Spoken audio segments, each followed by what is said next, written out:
पुस्तक समय का सदुपयोग। लेखक पंडित श्री राम शर्मा आचार्य जी। अध्याय है समय जरा भी बर्बाद मत होने दीजिए। संसार में ऐसी कोई भी वस्तु नहीं जिसकी प्राप्ति मनुष्य के लिए असंभव हो। प्रयत्न और पुरुषार्थ से सभी कुछ पाया जा सकता है, लेकिन ऐसी भी चीज है जिसके एक बार खोने के बाद कहीं नहीं पाया जा सकता, और वह है समय। एक बार हाथ से निकला हुआ समय कभी हाथ नहीं आता। कहावत है, बीता हुआ समय और कहे हुए शब्द कभी वापस नहीं बुलाए जा सकते। समय परमात्मा से भी महान है। भक्ति साधना द्वारा परमात्मा का साक्षात्कार कई बार किया जा सकता है, लेकिन गुजरा हुआ समय पुनः नहीं मिलता। समय ही जीवन की परिभाषा है, क्योंकि समय से ही जीवन बनता है। समय का सदुपयोग करना जीवन का उपयोग करना है। समय का दुरुपयोग करना जीवन को नष्ट करना है। समय किसी की भी प्रतीक्षा नहीं करता। वह प्रति क्षण घंटे, दिनों, महीनों, वर्षों के रूप में निरंतर अज्ञात दिशा को जाकर विलीन होता रहता है। समय की अजस्त्र धारा निरंतर प्रवाहित होती रहती है और फिर शून्य में विलीन हो जाती है। फ्रैंकलिन ने कहा, समय बर्बाद मत करो, क्योंकि समय से ही जीवन बना है। निसंदेह वक्त और सागर की लहरें किसी की प्रतीक्षा नहीं करती। हमारा कर्तव्य है कि हम समय का पूरा पूरा सदुपयोग करें। सचमुच जो व्यक्ति अपना तनिक सा भी समय व्यर्थ नष्ट करते हैं, उन्हें समय अनेकों सफलताओं से वंचित कर देता है। नेपोलियन ने ऑस्ट्रिया को इसलिए हरा दिया कि वहाँ के सैनिकों ने 5 मिनट का विलंब कर दिया उसका सामना करने में, लेकिन वही नेपोलियन कुछ ही मिनटों में बंदी बना लिया गया, क्योंकि उसका एक सेनापति कुछ ही मिनट विलंब से आया। वाटरलू के युद्ध में नेपोलियन की पराजय इसी कारण से हुई। समय की उपेक्षा करने पर देखते देखते विजय का पासा पराजय में पलट जाता है, लाभ हानि में बदल जाता है। संसार में जितने भी महापुरुष हुए हैं, उनकी महानता का एक ही आधार स्तंभ है कि उन्होंने अपने समय का पूरा पूरा उपयोग किया। एक क्षण भी व्यर्थ नहीं जाने दिया। जिस समय लोग मनोरंजन, खेल तमाशों में मशगूल रहते हैं, व्यर्थ आलस प्रमाद में पड़े रहते हैं, उस समय महान व्यक्ति महत्वपूर्ण कार्यों का सृजन करते रहते हैं। ऐसा एक भी महापुरुष नहीं जिसने अपने समय को नष्ट किया हो और वह महान बन गया हो। समय बहुत बड़ा धन है, भौतिक धन से भी अधिक मूल्यवान है। जो इसे भली प्रकार उपयोग में लाता है, वह सभी तरह से लाभ प्राप्त कर सकता है। छोटे से जीवन में बहुत बड़ी सफलताएं प्राप्त कर लेता है। वह छोटी सी उम्र में दूसरों से बहुत आगे बढ़ जाता है। समय जितना कीमती और फिर न मिलने वाला तत्व है, उतना उसका महत्व प्रायः हम लोग नहीं समझते। हम में से बहुत से लोग अपने समय का बहुत ही कम सदुपयोग करते हैं, उसको व्यर्थ ही बातों में नष्ट करते रहते हैं। आश्चर्य है, समय ही ऐसा पदार्थ है जो एक निश्चित मात्रा में मनुष्य को मिलता है, लेकिन उसका उतना ही अधिक अपव्यय भी होता है। हम में से कितने लोग ऐसा सोचते हैं कि हमारा कितना समय आवश्यक और उपयोगी कार्यों में लगता है और कितना व्यर्थ के कामों में, सैर सपाटे, मित्रों से गपशप, खेल तमाशे, मनोरंजन, आलस्य, प्रमाद आदि में हम कितना समय नष्ट करते हैं। व्यर्थ की बकवास, अनावश्यक कार्यों में हम जितना समय नष्ट करते हैं, यदि उसका लेखा जोखा लें तो प्रतीत होगा कि अपने जीवन धन का एक बहुत बड़ा भाग अपने आप ही व्यर्थ नष्ट कर डालते हैं समय के रूप में। काश एक एक मिनट, घंटे, दिन का हम उपयोग करें तो कोई कारण नहीं कि हम जीवन में महान सफलताएं प्राप्त ना करें। समय की बर्बादी का सबसे पहला शत्रु है किसी काम को आगे के लिए टाल देना। आज नहीं कल करेंगे, इस कल के बहाने हमारा बहुत सा वक्त नष्ट हो जाता है। स्वेट मार्डेन ने लिखा है, इतिहास के पृष्ठों में कल की धारा पर कितने प्रतिभावानों का गला काटा गया, कितनों की योजनाएं अधूरी रह गई, कितनों के निश्चय बस यूं ही रह गए, कितने पछताते हाथ मलते रह गए। कल असमर्थता और आलस का द्योतक है। इस काल से बचने के लिए महात्मा कबीर ने चेतावनी देते हुए कहा है, काल करे सो आज कर, आज करे सो अब, पल में प्रलय होएगी, बहुरी करेगा कब। कल पर अपने काम को ना टालें, जिन्हें आज करना है उन्हें आज ही पूरा कर लें। स्मरण रखिए, प्रत्येक काम का अपना अवसर होता है और अवसर वही है जब वह काम आपके सामने पड़ा है। अवसर निकल जाने पर काम का महत्व ही समाप्त हो जाता है तथा बोझ भी बढ़ता है। स्वेट मार्डेन ने लिखा, बहुत से लोगों ने अपना काम कल पर छोड़ा है और वे संसार में पीछे रह गए, अन्य लोगों द्वारा प्रतिद्वंदिता में हरा दिए गए। समय का ठीक ठाक लाभ उठाने के लिए आवश्यक है कि एक समय पर एक ही काम किया जाए। जो व्यक्ति एक समय में अनेकों काम करना चाहते हैं, उनका कोई भी काम पूरा नहीं होता और उनका अमूल्य समय व्यर्थ ही नष्ट हो जाता है। जो काम स्वयं करना है उसे स्वयं ही पूरा करें।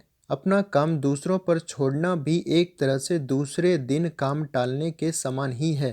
ऐसे व्यक्ति का अवसर ही निकल जाता है और उसका काम पूरा नहीं होता।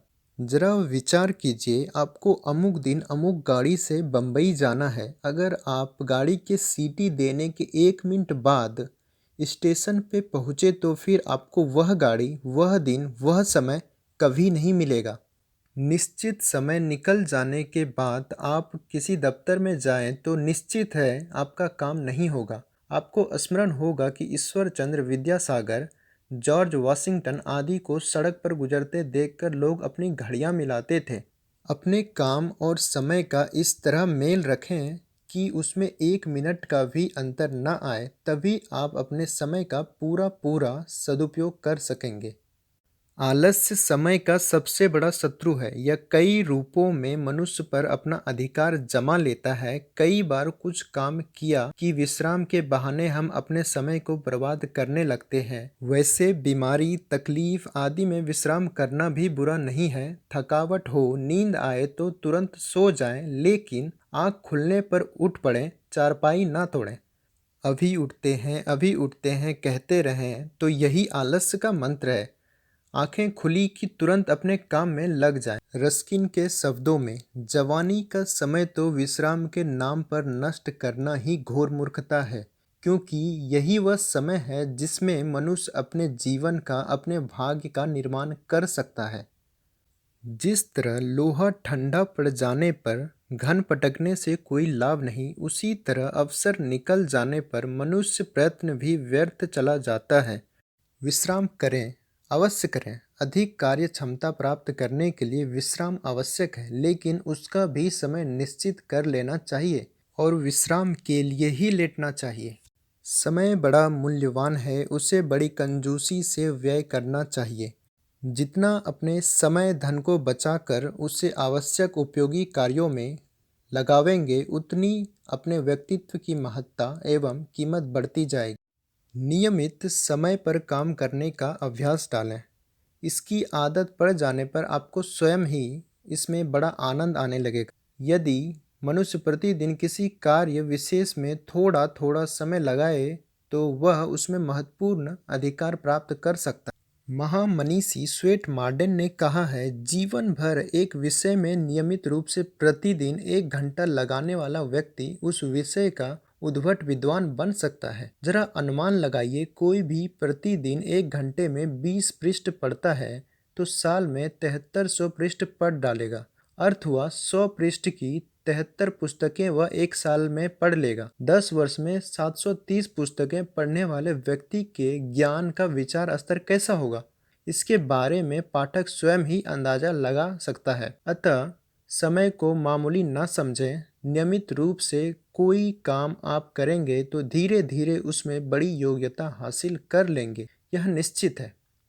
समय की बर्बादी आजकल मनोरंजन के नाम पर भी बहुत होती है। रेडियो, सिनेमा, खेल तमाशे, ताश, शतरंज आदि में हम नित्य ही अपना बहुत सा समय बर्बाद करते हैं। महात्मा गांधी ने एक बार अपने पुत्र मनीलाल को पत्र में लिखा था, खेल कूद मनोरंजन का समय 12 वर्ष की उम्र तक है।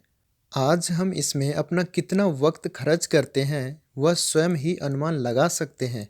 मनोरंजन, खेल आदि को जीवन में रखा ही जाए तो उसके लिए भी एक नियत समय रखना चाहिए।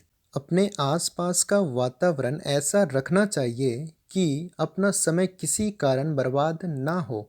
वक्त बर्बाद करने वाले दोस्तों से दूर की नमस्ते रखनी चाहिए। निठल्ले लोग ही अक्सर दूसरे का वक्त बर्बाद करने जा पहुँचते। इन्हें दोस्त नहीं दुश्मन मानना ही उचित है। स्मरण रखिए, समय बहुत मूल्यवान वस्तु है। इससे आप जितना लाभ उठा सकते हैं उठाइए। आप वक्त को नष्ट करेंगे तो वक्त भी आपको नष्ट कर देगा। वक्त के सदुपयोग पर ही आप बहुत कुछ बन सकते हैं। अगला अध्याय है समय के सदुपयोग का महत्व समझिए। समय संसार की सबसे मूल्यवान संपदा है। विद्वानों एवं महापुरुषों ने वक्त को सारी विभूतियों का कारणभूत हेतु माना है। समय का सदुपयोग करने वाले व्यक्ति कभी भी निर्धन अथवा दुखी नहीं रह सकते।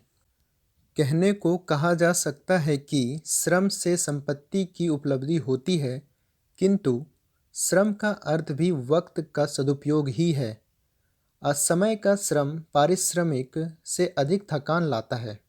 मनुष्य कितना ही परिश्रमी क्यों न हो, यदि वह अपने परिश्रम के साथ ठीक समय का सामंजस्य नहीं करेगा तो निश्चय ही उसका श्रम या तो निष्फल चला जाएगा अथवा अपेक्षित फल ना ला सकेगा। किसान परिश्रमी है, किंतु यदि वह अपने श्रम को समय पर काम में नहीं लाता तो वह अपने परिश्रम का पूरा लाभ नहीं उठा सकता। वक्त पर ना जोतकर असमय पर जोता खेत अपनी उर्वरता को प्रकट नहीं कर पाता। असमय बोया हुआ बीज बेकार चला जाता। वक्त पर ना कटी गई फसल नष्ट हो जाती। संसार में प्रत्येक काम के लिए निश्चित वक्त पर ना किया हुआ काम इतना ही परिश्रम करने पर भी सफल नहीं होता। प्रकृति का प्रत्येक कार्य एक निश्चित वक्त पर होता है। वक्त पर ग्रीष्म तपता है, वक्त पर पानी बरसता है, वक्त पर शीत आता है, वक्त पर शिशिर होता है, वक्त पर ही वसंत आकर वनस्पतियों को फूल से सजा देता है। प्रकृति के इस ऋतु क्रम में जरा सा भी व्यवधान पड़ जाने से ना जाने कितने प्रकार के रोगों एवं इतिभीत का प्रकोप हो जाता है।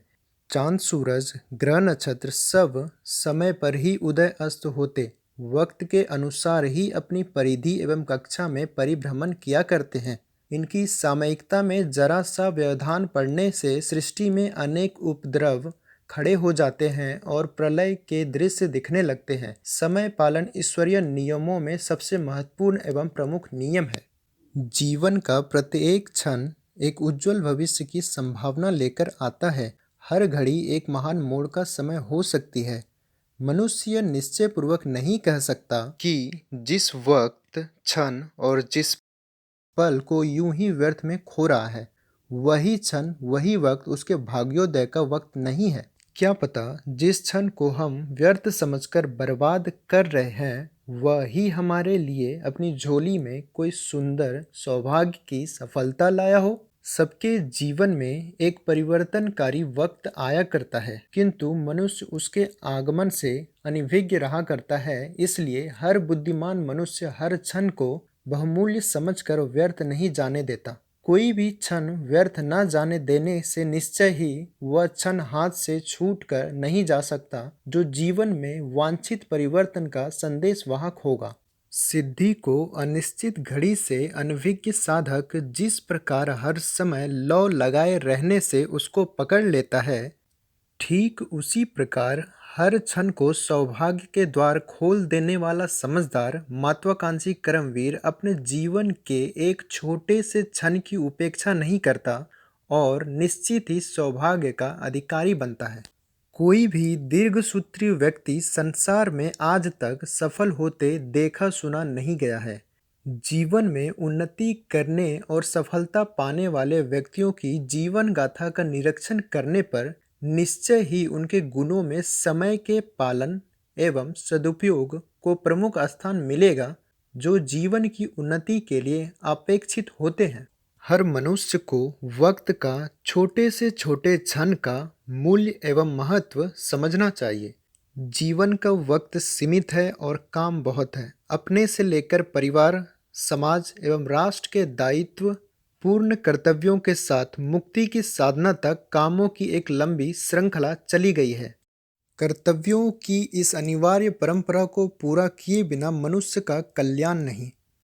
इसी कर्म क्रम को इसी एक जीवन के सीमित वक्त में ही पूरा कर डालना है, क्योंकि आत्मा की मुक्ति मानव जीवन के अतिरिक्त अन्य किसी जीवन में नहीं हो सकती और मुक्ति का प्रयास तभी हल हो सकता है जब वह उसके पूर्व प्रयासों को पूरा करता है।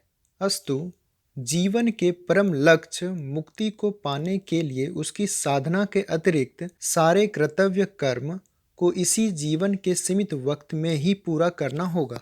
इतने विशाल कर्तव्य क्रम को मनुष्य तब ही पूरा कर सकता है जब जीवन के एक एक क्षण, एक एक पल और एक एक निमेष को सावधानी के साथ उपयोगी एवं उपयुक्त दिशा में प्रयुक्त करे। नहीं तो किसने देखा है कि उसके जीवन का अंतिम छोर कितनी दूर पर ठहरा हुआ है। जीवन की अवधि सीमित होने के साथ अनिश्चित एवं अज्ञात भी है। जो क्षण हमारे पास है, हृदय के जिस स्पंदन में गति है वही हमारा है। श्वास का एक आगमन ही हमारा है, बाकी सब पराये हैं। ना जाने दूसरे क्षण हमारे बन पाएंगे या नहीं। अतएव हर बुद्धिमान व्यक्ति को चाहिए कि जो क्षण, जो श्वास उसके अधिकार में है, उसे भगवान की महती कृपा और जीवन का उच्चतम अंतिम अवसर समझकर इस सावधानी एवं संलग्नता से उपयोग करें कि मानो इसी एक क्षण में सब कुछ दक्षता है। अपने वर्तमान क्षण को छोड़कर भविष्य की युगीन अवधि पर विश्वास करना विवेक का बहुत बड़ा अपमान है। जिस भविष्य पर आप अपने जीवन विकास के कार्यों, अपने विकास कर्तव्यों को स्थगित करने की सोच रहे हैं, वह आ ही जाएगा।